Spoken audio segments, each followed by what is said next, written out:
The capital city of Zimbabwe is Harare. Harare is mentioned in the Bible in a name given to one of King David's mighty men.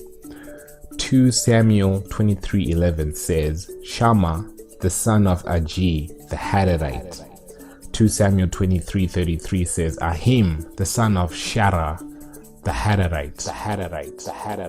Harar is a holy name uttered in the Bible. The name Hararite shares etymological roots with Harare. It is mentioned in the Bible in relation to David's mighty warriors. Hararite means a person from the mountains. Hararites are a clan or place where two of David's elite guard come from.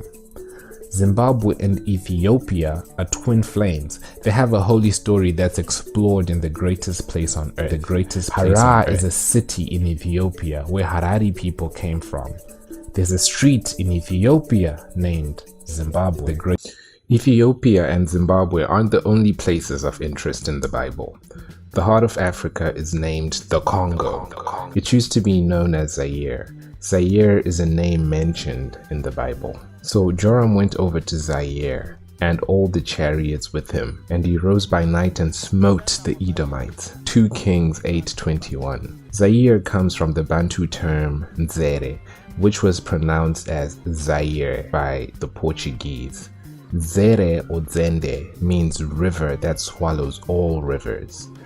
The sound of Bantu words traces back to etymological roots in the Middle East and Mesopotamia. The Congo is hiding a secret.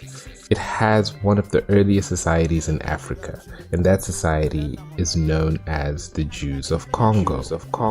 According to kaluna.org, one of the leaders of the Jewish communities, members of the Luba tribe, are Jews of Congo. Though it is the largest tribe, and millions of Luba people are aware of their Jewish roots, most feel disconnected and fearful of diving into their own heritage. The religious environment here in the Congo is not very open to anything other than Christianity, so they feel trapped.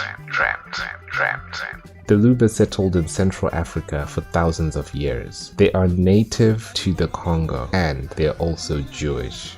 Africa is the oldest continent with the oldest people all over the world. More so, they're the chosen people. With the suffrage and poverty in Africa, does it mean they're chosen to suffer? If my people which are called by my name shall humble themselves and pray and seek my face and turn from their wicked ways, then I will hear from heaven and will forgive their sin and will heal their land.